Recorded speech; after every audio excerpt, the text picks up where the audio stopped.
a little removed, very cold, not like Bruce, who is very warm and affectionate. To going the complete opposite of that was alarming and scary. Emma Hemming Willis is standing in the living room of the home she and Bruce had filled with family memories. Birthdays, holiday mornings, lazy Sunday breakfasts. She knew she was about to make the hardest decision of her life. Every corner of the house carried Bruce's presence, the faint smell of his favorite cologne, the sound of his laughter still echoing in her memory.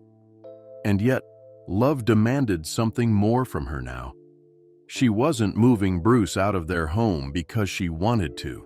She was doing it because she had to. Frontotemporal dementia was stealing pieces of Bruce, slowly but relentlessly.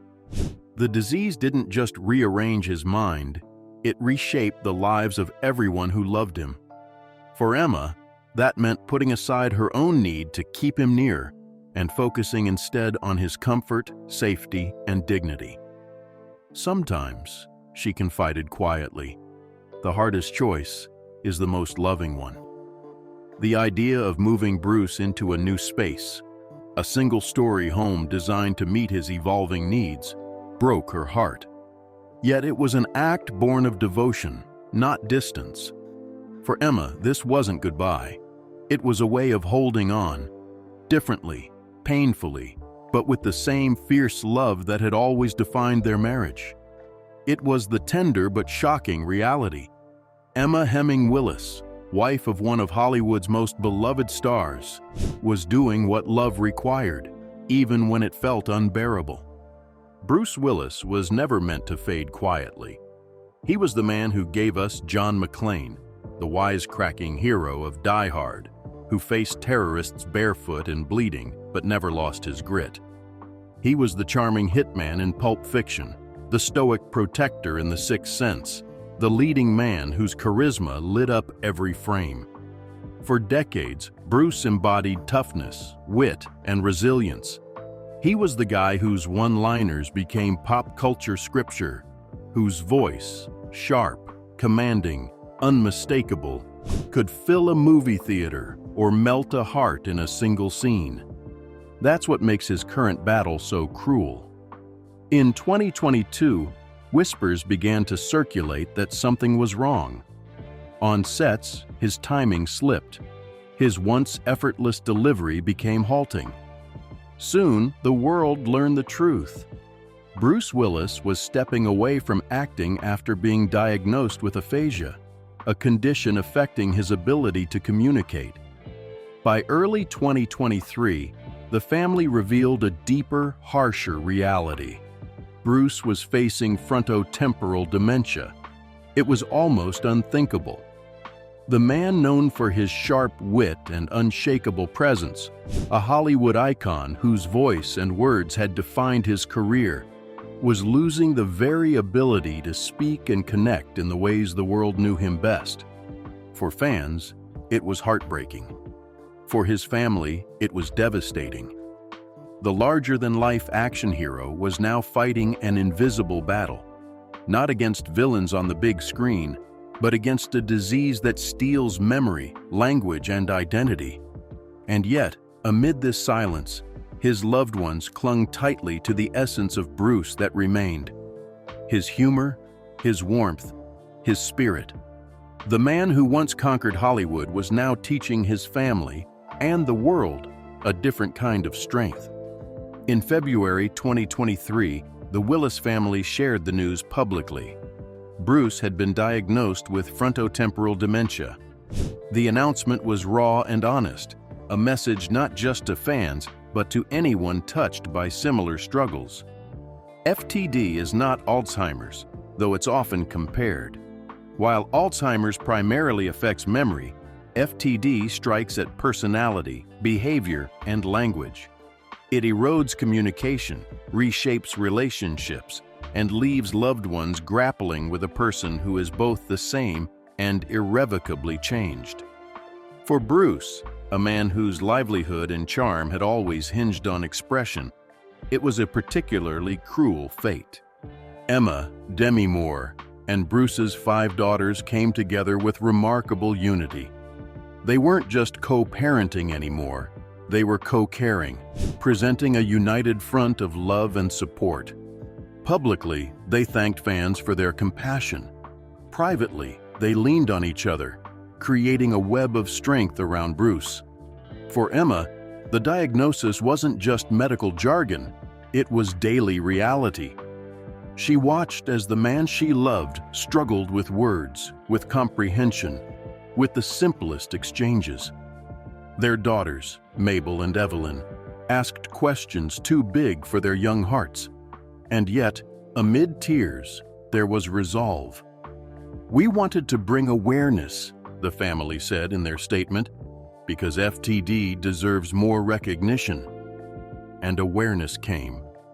Suddenly, Bruce's illness wasn't just a headline, it was a spotlight on a disease too often ignored. In his silence, Bruce gave voice to countless families walking the same painful path. And for Emma, that meant carrying both the personal weight of caregiving and the public responsibility of advocacy, a balancing act that demanded strength she never knew she had. The moment came slowly, then all at once.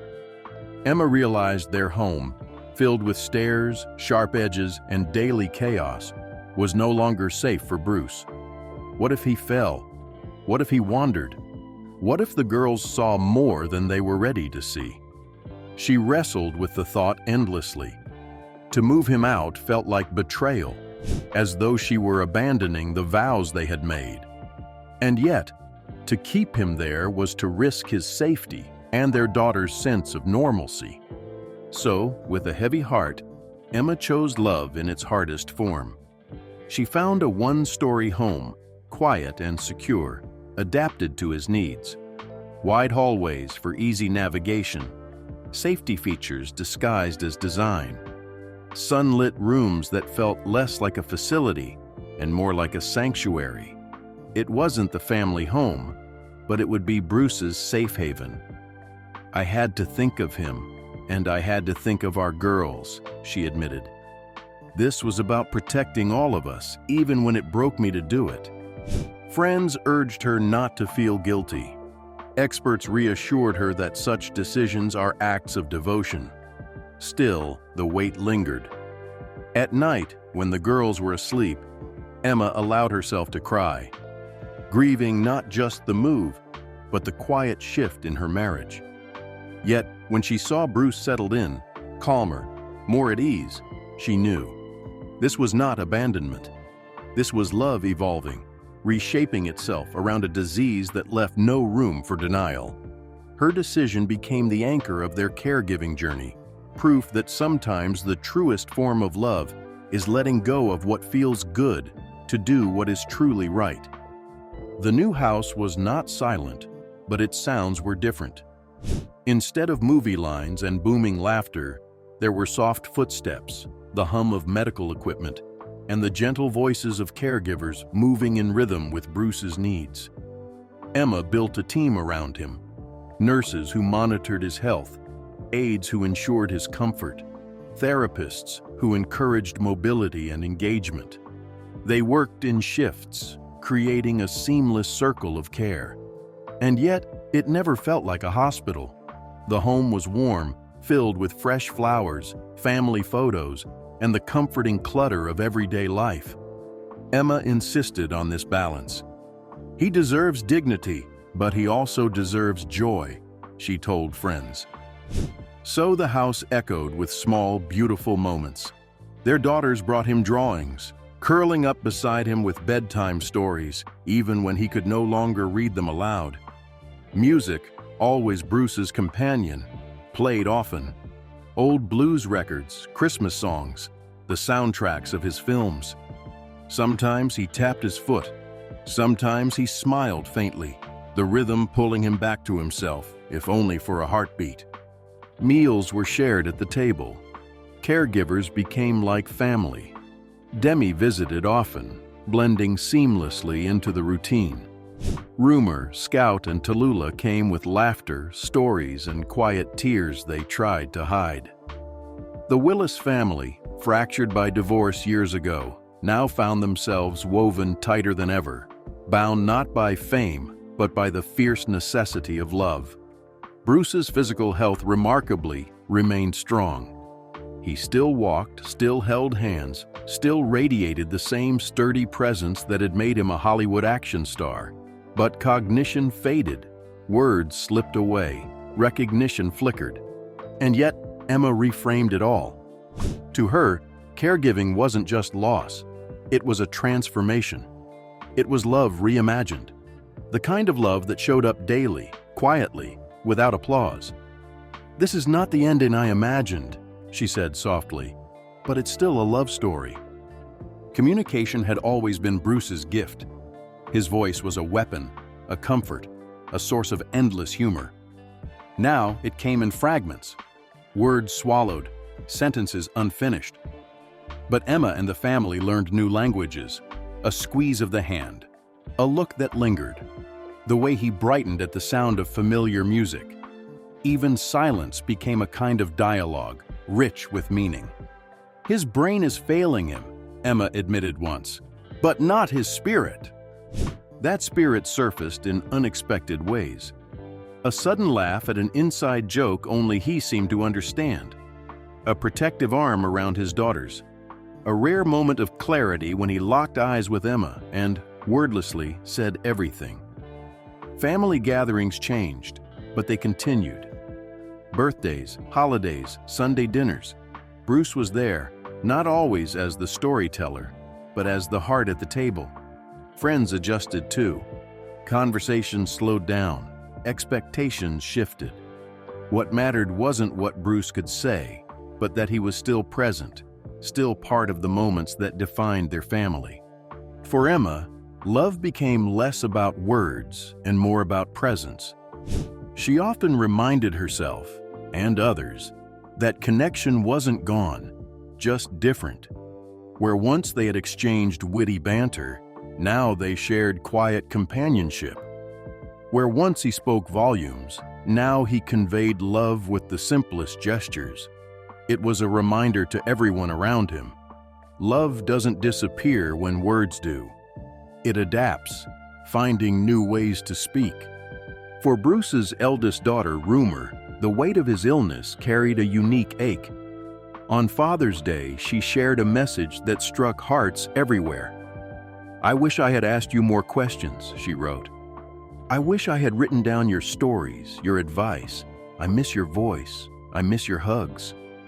Her words captured the longing of a daughter watching her father slip into silence. For years, Bruce had been her protector, her confidant, the one who teased her and guided her. Now she felt the absence not just in conversation, but in the small, everyday moments, the simple comfort of his presence fully engaged. And yet, Rumor's reflections were not just sorrowful, they were also grateful. She spoke of his warmth, his humor, his unwavering love. She honored him as the father who shaped her, even as she grieved the pieces of him the disease had stolen. Her message resonated because it was so universal. Anyone who has loved someone through illness knows that tug of war between gratitude and grief. Rumor gave voice to that struggle, showing that dementia doesn't just affect the person diagnosed, it ripples outward, shaping children, partners, siblings, and friends. Through her words, Bruce's story became even more personal, more human. He was not just a Hollywood star battling dementia, he was a father deeply loved, deeply missed, even while still here. Out of the darkness, Emma began to write. What started as journal entries, fragments of grief, moments of clarity, grew into something larger. A book, a guide, a lifeline for others walking the same path. Titled, The Unexpected Journey, Finding Strength, Hope, and Yourself on the Caregiving Path. Emma's memoir promises more than just her personal story. It's an offering to millions of caregivers whose struggles often remain unseen. She writes about sleepless nights, endless doctor visits, and the weight of decision-making. But she also writes about resilience, about finding laughter in unexpected places, about small victories that shine against the backdrop of loss, about the way love deepens even as roles change. Emma does not position herself as a saint, nor does she sugarcoat the hardships. Instead, she paints caregiving as what it truly is: messy, exhausting, heartbreaking, but also transformative. She acknowledges the burnout, the guilt, the moments of despair. And then she points toward hope, the strength that arises when you realize you are capable of more than you ever imagined. Her voice is not just that of a wife to Bruce Willis, but of an advocate for every person who has stood in similar shoes. She reminds readers that caregiving is not just about the patient, it's about the caregiver's survival too. In writing, Emma found a way to transform her private pain into public purpose. Through her book, she extends a hand to others, saying, "You are not alone. There is strength even in this. There is still love to be found." At its core, this is more than a story about Bruce Willis's illness. It is a story about love, family, and the resilience of the human spirit. Dementia is cruel. It strips away words, memories, pieces of identity. But what it cannot strip away is connection. What Emma, Bruce, and their family show is that even in the face of decline, life still holds meaning. Love still matters. Presence still heals. For fans, Bruce's journey is a reminder that even our heroes are human. For families facing similar battles, it is proof that dignity and joy can exist alongside loss. For caregivers everywhere, Emma's story is a beacon, showing that the act of caring, though heavy, is also a profound expression of love. In Hollywood, Bruce will always be remembered as the action star, the wisecracking hero, the man who made audiences cheer. But in his home, his legacy is something quieter, something deeper. It is in the way his family rallies around him.